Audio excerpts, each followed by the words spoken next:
네, 하나님 말씀 보도록 하겠습니다. 마태복음 6장 9절부터 13절까지의 말씀입니다. 마태복음 6장 9절부터 13절까지의 말씀. 우리 춥지 않으시면 저 온풍기 좀 꺼주시면 감사하겠습니다. 네. 마태복음 6장 9절부터 13절까지의 말씀 저와 여러분이 한 절씩 교독하고 마지막 절은 합독하도록 하겠습니다. 교독합니다. 그러므로 너희는 이렇게 기도하라. 하늘에 계신 우리 아버지여, 이름이 거룩히 여김을 받으시오며 나라가 임하오시며 뜻이 하늘에서 이루어진 것 같이 땅에서도 이루어지이다. 오늘 우리에게 일용할 양식을 주시옵고 우리가 우리에게 죄 지은 자를 사하여 준 것 같이 우리 죄를 사하여 주시옵고 합독합니다. 우리를 시험에 들게 하지 마시옵고 다만 악에서 구하시옵소서. 나라와 권세와 영광이 아버지께 영원히 있사옵나이다. 아멘. 네, 우리 옆에 있는 분들에게 이렇게 한번 인사를 하겠습니다. 당신이 남은 자입니다. 네, 그렇다고 먼저 가신 분들이 이상한 분들은 아니에요. 네, 우리 명절이어서 이제 가족 간의 어떤 예배, 그 대화도 예배고 만남도 다 예배입니다. 가족들과의 예배를 하러 가신 분도 계시고 또 우리가 하나님께 예배하는 사명으로 이 교회의 예배를 지키고자 하는 분들도 계시기 때문에 이 모두가 어디에선 예배드리고 있다고 믿습니다. 더불어 우리 교회는 이제 예배가 중심인 교회이기 때문에 예배에 대한 정신 그것만 잘 이해하고 계시면 여러분 뭐 여기 오는 예배, 뭐 집에 있는 예배 별로 큰 차이 없습니다. 제가 말씀드렸지만 마음은 여기 와 있는데 몸이 못 오는 사람도 있을 수 있고 몸은 여기 와 있지만 마음은 이미 딴 데 가 있는 사람도 있을 수 있습니다. 그래서 진짜 예배가 무엇인가라고 개념을 이게 율법적으로 적용하지 않는 우리 교회였으면 좋겠습니다. 매일 예배가 우리에겐 있고 너에겐 없기 때문에 우리가 더 대단한 교회다. 그것도 사실 아니거든요. 하나님 우리 맡긴 게 사명이에요. 사명이기 때문에 우리 그 사명을 하는 겁니다. 그런 차원에서 오늘 3부 예배에 있는 여러분들은 이곳의 예배, 교회의 예배를 지키는 분으로 부르심 받는 것을 축복합니다. 다시 한번 인사하겠습니다. 복 많이 받으셨습니다. 네, 그렇게 계속 복 받는 인생이 이어지는 우리 빛가서 공개 성도 되시기를 주님으로 축원합니다. 네, 오늘은 우리 주기도문 계속 공부하도록 하겠습니다. 주기도문은 제가 말씀드렸듯이 그 당시에 많은 기독교, 그러니까 특별히 이제 그 유대인이죠. 그 구약적 공동체가 존재하고 있었거든요. 그 공동체들이 자신들이 가지고 있는 그러니까 철학이죠. 신앙의 철학들 이거를 표현하는 슬로건들을 다 가지고 있었습니다. 그리고 심지어는 이스라엘 전체 공동체가 매번 외우는 기도문도 있었고 또 그 기도문들을 통하여서 자신들의 신앙의 정체성과 추구하는 것이 무엇인지를 고백하는 고백들이 표면적으로 나타나기도 했습니다. 그래서 이 예수님 시대에도 많은 스승을 두고 스승을 따르는 제자들이 있었는데 그 제자들이 스승에게 물었던 게 뭐냐면 우리는 어떻게 기도해야 됩니까? 라는 걸 물었어요. 왜냐? 그 공동체가 무엇을 추구하는지를 정확하게 인식하기 위해서 고정되어진 픽스되어진 기도 문구가 필요했던 겁니다. 뭐 예를 들면 우리가 뭐 한 해의 어떤 표를 정하고 또 교회의 표를 정해서 그거를 붙들고 계속 고백하는 거. 우리 교회 주보에 매년 나가는 표가 뭔지 아세요? 선생이여 뭐죠? 우리가 예수를 배웠고자 하나이다. 예. 그 우리 교회에게 표예요. 그죠? 특별하게 큰 이변이 없는 한 하나님이 특별히 한 해의 말씀을 주지 않는 한 계속 이거 붙들고 갈 겁니다. 그러니까 우리 교회는 예수를 만나는 교회. 예수를 볼 수 있는 교회 이런 교회가 되는 게 꿈인 것처럼 그 당시에도 그런 기도의 제목들을 가르쳤단 말이에요. 그래서 이 제자들이 예수님께 물었습니다. 어떻게 묻냐면 이게 사실은 이제 누가복음 11장에도 있는 내용이죠. 조금 다르긴 하지만 거기에 보시면 뭐라고 얘기하냐면 선생님 우리가 어떻게 기도해야 됩니까? 예수님 우리가 어떻게 기도해야 되죠? 라고 물어요. 그때 예수님께서 너희는 이렇게 기도하라 라고 말씀하시면서 이 기도의 내용을 주신 거예요. 그러니까 이거는 단지 그냥 이렇게 기도하면 무슨 일이 벌어질 거야 라는 것에서 끝나는 것이 아니라 이 기도가 너희들이 추구하는 정체성이고 신앙의 전부이다. 이게 반드시 있어야 되는 거다라는 거예요. 그리고 또 그것을 통하여서 자신이 진짜 그리스도인인가 아닌가를 판별할 수 있는 판별식을 자기 스스로에게 그리고 공인들에게 공포하는 것입니다. 여러분 이 주기도문 많이 암송하셨잖아요. 그죠? 우리가 한국교회는 예배를 마무리할 때 축도 아니면 주기도문으로 마무리하죠. 그래서 이 주기도문을 이렇게 암송하면서 그 어렸을 때 막 틀리게도 암송하고 막 이랬을 거예요. 그리고 뭐 잘 이해도 안 됐지만 아까도 우리 저기 민전사님이 찬양도 하면서 내가 주인 삼은 이렇게 주인 삶은 계속 그러더라고요. 주인 어떻게 삼나 구워 삼나 뭐 계속 그렇게 고민했는데 뭐 그 틀렸다고 뭐 지옥 가거나 이런 건 아닙니다. 그러나 이제 기도의 문구가 무슨 내용을 가지고 있는지는 알아야 돼요. 여러분 이거 주문처럼 외우시면 안 돼요. 뭐 주문을 계속 외우듯이 그냥 외우면서 내가 뭘 암송했지 이것조차 모른다면 여러분 이 주기도문을 암송한 모든 시간은 기도한 시간이 아닙니다. 그냥 헛되게 보낸 시간이고 오히려 미신적인 시간이에요. 그래서 이 내용들을 이해하고 아는 것은 너무나 중요하기 때문에 제가 이렇게 소절 떼어가면서 여러분과 같이 나누고 있습니다. 오늘은 저와 여러분이 우리를 시험에 들게 하지 마시옵고라고 하는 내용으로 한번 나눠보도록 하겠습니다. 먼저는 하나님이 우리를 시험하시는가예요. 자, 먼저 창세기 22장 1절 한번 보도록 하겠습니다. 창세기 22장 1절. 이 시간이 되면 기침이 이렇게 많이 나네요. 1, 2부 때는 그래 조금인데. 자, 읽겠습니다. 다 같이. 자, 22장 1절이요. 22장 1절. 다 같이 한 목소리 합독합니다. 시작. 그 일 후에 하나님이 아브라함을 시험하시려고 그를 부르시되 아브라함 하시니 그가 이르되 내가 여기 있나이다 라고 얘기했어요. 자, 여기서 이제 시험하시려고 라고 하는 이 단어가 히브리어로는 나사라는 단어인데 이 장면은 어떤 장면이냐면 하나님께서 아브라함에게 야, 너 독자 이삭 나한테 바쳐. 그 이제 모리아산에 가가지고 제사를 드리는 그 장면입니다. 여호와 이레가 나오는 그 장. 여기 보니까 하나님이 분명히 아브라함을 뭐 하시려고 하셨다고 얘기해요? 시험하시려고 라고 얘기해요. 히브리어는 나사라고 얘기했어요. 이 나사라는 게 테스트, 그러니까 시험하다, 경과를 지켜보다 뭐 이런 뜻이 있는 거예요. 자, 한 군절 더 볼까요? 신명기 8장 2절부터 3절입니다. 신명기 8장 2절 3절. 다 같이 읽겠습니다. 시작. 내 하나님 여호와께서 이 40년 동안에 내게 광야 길을 걷게 하신 것을 기억하라. 이는 너를 낮추시며 너를 시험하사 내 마음이 어떠한지 그 명령을 지키는지 지키지 않는지 알려 하심이라. 아멘. 자, 여기서 보니까 또 뭐라고 얘기하냐면 하나님께서 너를 어떻게 하시려고 그랬대요? 시험하사. 나사예요. 시험하사. 여기 시험하는 게 분명히 있어요. 자, 그런데 이 시험을 인간적인 차원에서 이해하시면 안 돼요. 성경은 성경 자체가 성육신입니다. 여러분 그걸 잘 기억하셔야 돼요. 하나님은 성경보다 큰 분이다, 작은 분이다. 큰 분이다. 하나님 성경보다 크신 분인데 그 크신 하나님을 인간이 이해할 수 있도록 인간의 이성과 인간이 가지고 있는 지능의 수준에 맞추어서 하나님을 소개한 게 성경이에요.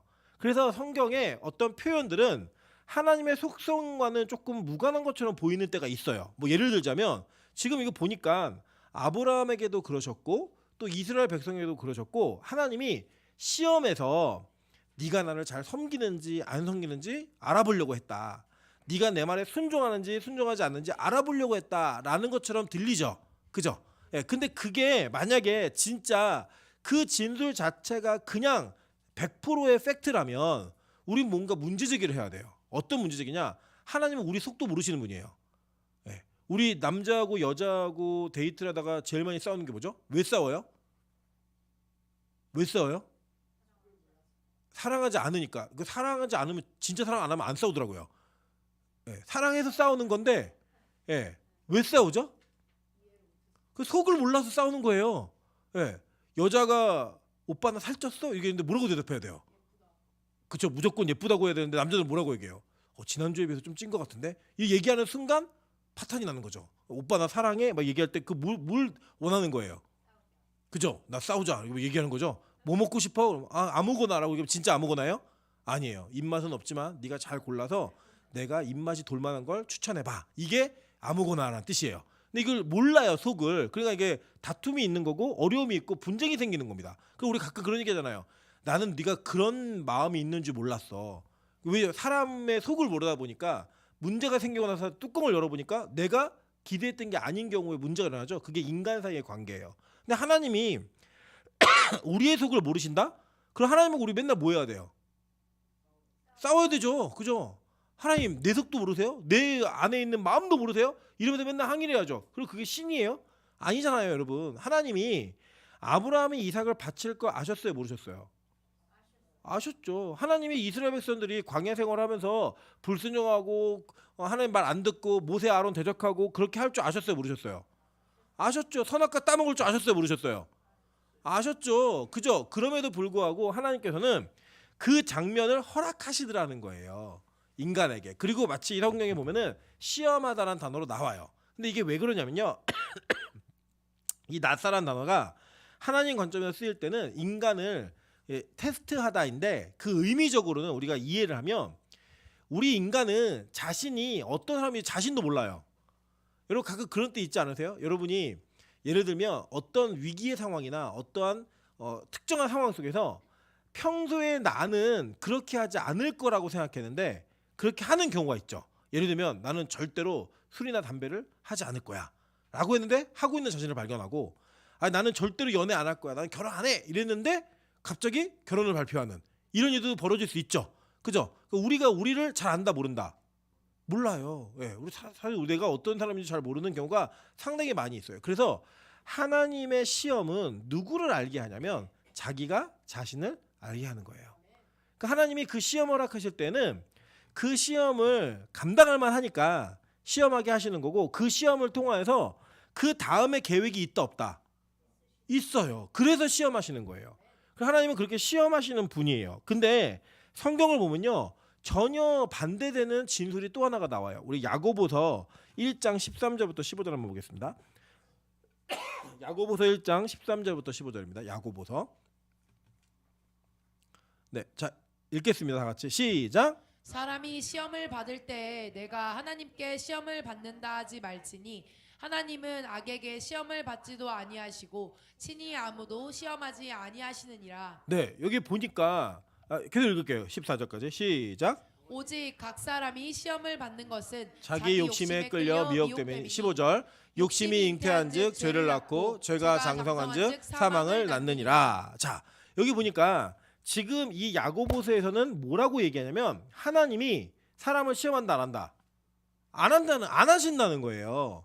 안 하시고 그 시험은 뭐라고 연결되면 악과 연결돼 있어서 이 악이 계속 발전하면 사망에 이른다라고 얘기하는 내용이 있죠. 근데 이게 하나님이 하신 게 아니라는 거예요. 또 여기서는. 도대체 그러면 하나님이 시험하시는 분일까요? 시험 안 하시는 분일까요? 예? 야고보서에 의하면 시험 안 하시는 분. 그 창세기하고 아까 신명기에는 시험하시는 분이 안 하시는 분이에요? 하시는 분. 그럼 이제 우리가 구약의 하나님은 하시는 분이고 신약의 하나님은 안 하시는 분일까요? 아니죠, 여러분. 그렇지 않아요. 실제로 이것은 이제 헬라어 원어하고 히브리어 원어적 의미를 잘못 이해하면 이렇게 번역이 똑같은 단어로 번역되다 보니까 문제가 생길 수밖에 없는 이런 일들이 있습니다. 이게 번역에 이제 또 번역은 반역이다라고 하는 하나의 증거이긴 한데, 야고보서에 나와 있는 이 시험은 헬라어로 페라이조라고 하는 단어인데, 이 단어는 무슨 뜻이냐면 악과 연결되어 있는 단어의 시험이에요. 그러니까 이게 뭐냐면 악으로 넘어가는, 악이 되어지는. 그러니까 이건 하나님께서 순종과 불순종의 단계 속에서 사람이 깨닫게 하시는 시험은 하세요, 하나님이. 그런데 이거는 죄를 짓거나 악으로 넘어가는 시험, 그 시험을 얘기하는 거예요. 그 하나님이 하시는 게 아니라 자기 욕심에 이끌려서 하는, 자기 스스로 빠지는 구렁텅이라는 거예요. 자, 그래서 여기에 보면요, 지금 이 야고보서의 기준으로 여기에 나와 있는 우리를 시험에 들게 하지 마시옵고 라고 하는 페라이조라는 단어가 여기에 쓰이는 단어입니다. 자, 그러니까 이제 무슨 말이냐면 우리 힘으로는 시험을 이길 수 있다 없다. 여러분 이거예요. 여러분 예를 들어서 하나님 오늘 제가 김밥을 잘 먹을 수 있게 해주세요 라고 기도하는 사람은 어떤 사람일까요? 예를 들어 기도하는데 하나님 내가 오늘 김밥을 잘 먹을 수 있게, 김밥 한 줄을 끝까지 먹을 수 있게 도와주세요 라고 기도하는 사람은 어떤 사람일까요?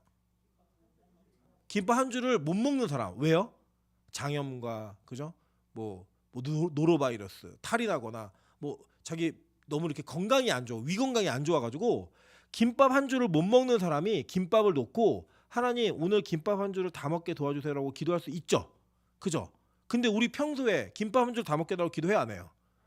안 하죠. 평소에 기본 세 줄을 먹는데 한 줄 정도야 기도 없이도 할 수 있는 거예요, 그죠? 그냥 하나님 감사하게 먹겠습니다, 이 기도만 하면 되는 거죠, 그죠? 이걸 먹게 해달라, 먹게 하지 말아달라 기도하지 않는단 말이에요. 그런데 오늘 여기서 뭐라고 기도를 하나님이, 예수님이 시키셨냐면 우리를 시험에 들게 하지 마시옵고 라고 기도하라는 거예요. 그건 뭐냐? 시험은 내 힘으로 이길 수 있다 없다? 없다. 내 힘으로 이길 수 없다는 거예요. 그 뭐냐면 시험 자체가 어려워서 못 이기는 게 아니라 내가 그 시험에 그냥 들어가는 사람이라는 거예요. 내 스스로 욕심에 이끌리고 미혹되어서. 우리 인간이 그런 존재라는 거예요. 그러니까 그리스도를 믿는 사람들, 특히 예수를 따르는 제자들의 실력이 어느 정도였냐면 시험에 들지 않게 해달라고 기도를 해야만 되는 사람들인 거예요. 이게 위로가 돼야 안 돼요? 되죠. 여러분 제자들이 모든 시험을 다 통과했기 때문에 제자들은 절대로 시험에 들게 하지 말라는 기도를 안 해도 되는 존재들이다 라고 얘기한다면 여러분의 신앙생활이 얼마나 무거워져야 돼요. 우와, 하나님, 내가 시험 드는 거 보니까 나는 제자가 아니네요. 나는 시험 드는 거 보니까 나는 예수 믿는 사람이 아니네요. 이 정도 수준으로 가야 되는 거죠. 그런데 이 제자들에게 예수님이 어떤 기도를 시키셨냐면 너희들 시험에 들지 않게 해달라고 기도하라는 거예요. 그건 뭐냐? 자기의 힘으로 이 시험은 이길 수 없다라는 것을 하나님이 우리에게 인식시키고, 그것이 얼마나 하나님의 도움이 필요한지, 얼마나 많은 기도를 통해서만 이길 수 있는지를 우리에게 알려주신 거라는 거예요. 여러분, 기도 많이 하니까 죄질 생각이 사라지시던가요? 어떠세요? 기도 많이 하니까 죄질 생각이 사라지세요? 죄질 생각은 계속 올라오죠. 계속 올라오고 우리 안에 사라지지 않아요. 근데 기도를 함으로써 그 죄와의 긴장감을 유지할 수 있는 거예요. 기도 안 하면 어떻게 되는데요? 그러니까 죄가 우리를 덮쳐버려요. 그냥. 우리가 기도하는 이유는요, 하나님, 내가 기도 열심히 했으니까 아예 내 안에서 죄의 근성이 사라지게 도와주세요. 이거 가능해요, 안 가능해요? 안 가능해요. 우리가 여러분 그거를요, 여러분의 힘으로 할 수 있다? 그 여러분 이미 구원받은 존재예요. 여러분 스스로를 구원할 수 있는 존재예요. 심지어는 우리는 스스로를 구원할 수 있다 없다? 없는 존재입니다. 그래서 우리에게 항상 어떤 기도가 필요하냐면, 하나님, 시험에 들지 않게 도와주세요 라는 기도가 필요하다라는 거예요. 여러분, 그렇다면 우리는 시험에 들 만한 가능성이 충분한 존재다 아니면 없는 존재다? 충분한 존재다. 이걸 인식하셔야 되는 거예요. 그리고 여러분 너무 당황해하지 마세요. 뭐 여러분의 언행으로 인해서 시험 드는 사람이 있을 수 있고, 교회의 관계 속에서 시험에 드는 사람이 있을 수 있고, 때로는 여러분도 누군가에게 시험에 들 수 있죠. 누군가 때문에. 그게 당연하다, 이상하다? 당연하다. 당연한 일이에요.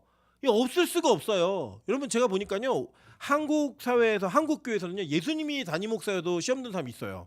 예, 절대로 이렇게 부인할 수 없는 사실. 우리는 모두가 다 시험의 가능성을 가지고 있다. 그런데 잘 보세요. 그러니까 그냥 시험에 들어도 괜찮아가 아니에요. 그래서 우리는 더 뭐 해야 돼요? 기도해야 되는 거예요. 그 기도의 자리가 내가 악과의 싸움에서, 그 죄와의 싸움에서 팽팽한 긴장감을 유지할 수 있는 유일한 방법이라는 거예요. 그래서 기도하는 거예요. 그래서 여러분, 기도를 쉬어보세요. 기도를 안 해보세요. 예배 드리는 게 너무 짜증나고요. 예배 시간이 너무 힘들고요. 기도하는 것 자체도 힘들어요. 제가요, 이번에 그 예수 기쁨의 교회 담임 목사님 네 분하고 같이 식사를 하는 기회가 있어서 식사를 나누게 되었는데요. 그분이 그 사모님의 기도를 진짜 많이 하시는 분이에요. 근데 기도를 정말 많이 하시는데 저한테 물으시더라고요. 기도가 뭐라고 생각하시냐고, 저한테. 그래서 제가 그랬어요. 기도는 노동이라고. 기도는 아무리 많이 해도 익숙해지지 않는 노동이라고. 그랬더니 뭐라고 얘기하냐면, 아, 목사님은 정말 기도를 하시는 분이네요. 기도 안 하는 사람은 철학적으로 얘기한다는 거예요. 기도를 뭐 너무 철학적으로 고상하게 막 얘기하는데, 해본 사람들은 알아요. 기도하는 게 쉽다 어렵다? 어려워요. 계속해도 어려워요. 계속해도 어렵고요.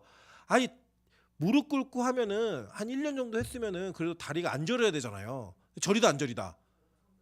엄청 저리고 일어나서 때때로는 막 걸어오는 것 자체가 힘들 때도 있고요. 막 그 땀 흘리고 기도할 때 그 기도가 지쳐가지고, 아, 빨리 끝났으면 좋겠는데 왜 이렇게 또 주변은 안 지치는지.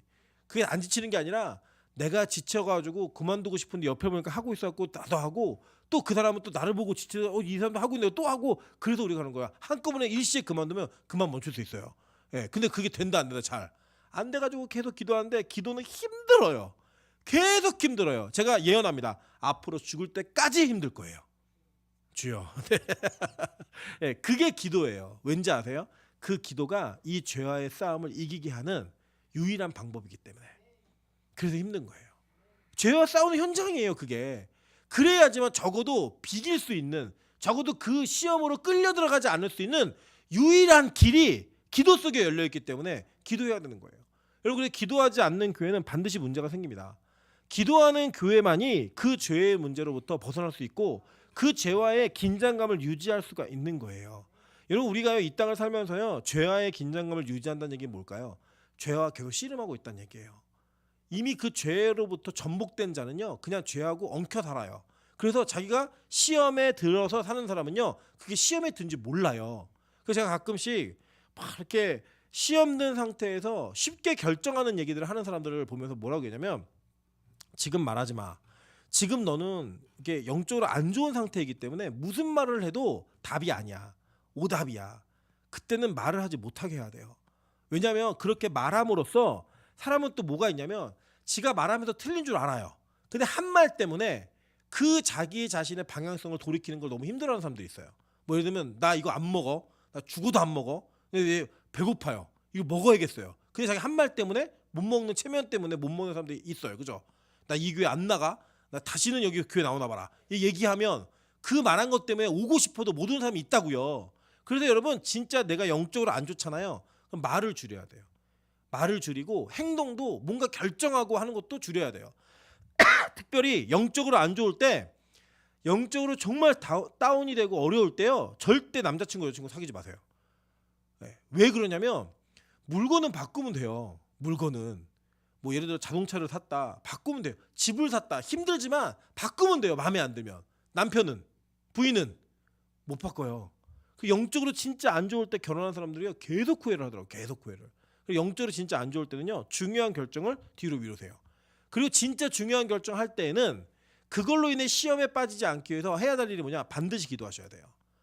기도의 오랜 시간의 기도 끝에 그 기도 속에서 죄와의 팽팽한 긴장감이 유지된다. 이건 뭐냐? 하나님의 뜻을 알려고 노력한다는 거예요. 죄하고 씨름한다는 거예요. 그 상태에서 결정하는 결정은 하나님과 같은 편에서 하는 결정이 될 가능성이 높아요. 그래서 기도하고 결정해야 되는 거예요. 그래서 뭐 기도하면 뭐 하나님이 막 나타나가지고 1번 남자 아니라 5번 남자다 알려주시는 거 아니에요. 물론 그럴 수도 있지만 대부분의 기도가 그런 식으로 응답되는 게 아니라고요. 막 기도 열심히 했더니 너 오늘 짜장 먹지 말고 짬뽕 먹어라 이렇게 알려주시는 분이 아니라고요. 그런 유치한 수준의 기도가 아닌 내가 죄와의 긴장감을 가지고 팽팽하게 씨름할 때 그 씨름 속에서 나오는 하나님의 답을 캐치할 수 있는 그 상태를 유지하기 위해 기도하는 거라고요. 여러분 그래서요 하나님이 뭐 어떤 뭐 방언의 은사라든지 기도의 은사 이런 거 주시는 이유가 뭔지 아세요? 그 자체가 목적이면 안 돼요. 그 자체가 목적이면요 그게 우상이 되고요. 심지어는 마귀도 방언을 하고요. 이방 종교도 방언이 있어요. 하나님 방언을 왜 주시죠? 기도 오래 하라고. 기도하는데 재미 붙이라고. 그래서 주시는 거지. 뭐 남들은 안 하는데 난 한다. 이래도 대단한 게 아니라고요. 이번에도 하늘문의 아이들이 6명이 방언을 받았대요. 예, 전체 아이들 중에 그 6명의 목록을 보니까 기도를 꼭 해야 되는 애들이에요. 이 애들이 기도 방언을 받으니까 막 기도하고 이 방언 받은 것 때문에 다른 애들이 같이 기도하기 시작했어요. 예, 그리고 막 처음 오는 애들도 나도 방언 받고 싶다고 막 이렇게 얘기하고. 왜냐면 그거 안 받아도 되는 건데 그 어린 시기에는 그걸 꼭 받고 싶거든요. 근데 그걸 받으니까요 기도 안 하던 저희 오촌 조카가 기도 시간에 기도를 하더라고요. 예, 그게 은혜인 거예요. 그게 하나님 그걸 목적으로 하신다는 거예요. 그래도 여러분에게 응답을 주시는 이유가 뭐죠? 기도하라고. 오늘 A라는 문제에 응답 받았다. 그걸 B라는 문제가 생기면 기도할까 안 할까요? 하는 거예요. 그러니까 응답받은 사람은 계속 기도해요. 응답의 재미를 아는 사람은 계속 기도하게 돼 있어요. 그래서 저는 우리 빛과 소금이 응답에 익숙한 응답의 습관이 있는 그런 교회 되기를 소망합니다. 그래 계속 기도해야 돼요. 그래야지만 우리가 평상시의 삶 가운데서 시험에 들지 않게 할 수 있는 나의 방어막을 칠 수 있는 거예요. 방어 라인을 칠 수 있는 거예요. 그게 기도인 거예요. 이게 기도가 줄어들면 자꾸 이선이 줄어들어요. 타협하게 되고 조그만 일에도 마음이 상하게 되고 막 심지어는 막 사람들하고 지나가다 부딪히기만 해도 막 화가 나고 눈빛만 봐도 열받고 뒤통수만 봐도 막 후려치고 싶고 이런 막 미움의 마음이 막 솟아오르고요. 어떤 사람이 흔히 그냥 지나가면 한 말이에요. 평소에도 계속 하는 말이에요. 그게 내 마음에 막 깊이 뿌리 박혀가지고 복수심을 갈게 하고 이런 일이 벌어져요. 그래서 여러분이 왜 이상하게 짜증이 나고 이상하게 사람이 믿고 이상하게 사람한테 막 이렇게 분노의 마음이 잃고 이럴 때 왜 그렇죠? 기도 안 해서 그래요. 기도 생활이 유지가 되면 절대 그런 일이 벌어지지 않는다는 거예요. 저는 우리 빛과 소금 교회가 문제없는 교회라고 생각하지 않습니다. 문제가 있는 교회예요. 앞으로 문제가 없을 교회라고도 생각하지 않습니다. 앞으로도요 많은 문제가 있을 교회예요. 근데 이 긴장감을 이 어려움을 뛰어넘을 수 있는 유일한 방법은 기도 외에는 다른 방법이 없는 거예요. 여러분 이제 그럴 수 있잖아요. 여러분은 성도로서 목사에게 섭섭함이 있을 때가 있고 저는 목사로서 성도에게 섭섭함이 있을 때가 있겠죠. 그게 없다고 얘기하지 마세요. 그건 거짓말이에요 사실. 상호간에 섭섭함의 문제가 있을 수 있어요. 근데 그거를 표현하고 말하기 전에 서로를 위해 좀 기도하는 은혜가 있었으면 좋겠어요. 제가 목사 성도라고 얘기했지만 성도 사이도 마찬가지잖아요. 성도들 사이에도 그냥 섭섭함이 있을 수 있죠. 부부 사이에도 있을 수 있고 부모 자식 간에도 있을 수 있죠. 이번에 세뱃돈 10만 원을 기대했는데 3만 원이 왔을 때 느끼는 7만 원의 그 갭이 얼마나 힘들어요. 하나 엄마 이럴 줄 몰랐어. 나 친자식 맞아. 이런 생각도 들고 또 부모님 입장에서는 다 큰 딸이 다 큰 아들이 용돈을 줄 줄 알았더니 달라고 할 때 그 나는 줬는데 내가 준 게 더 많을 때 섭섭해요 안 섭섭해요? 섭섭하죠. 어쩔 수 없어요. 근데 그때요 말하고 분노를 표출하기 전에 기도하셔야 되는 거예요. 그래야 시험에 들지 않을 수 있다는 거예요. 그래야지만 우리가 그 악으로부터 우리 자신을 분리해낼 수 있고 악과의 일정한 거리를 유지할 수 있는 거리를 둘 수 있다는 겁니다.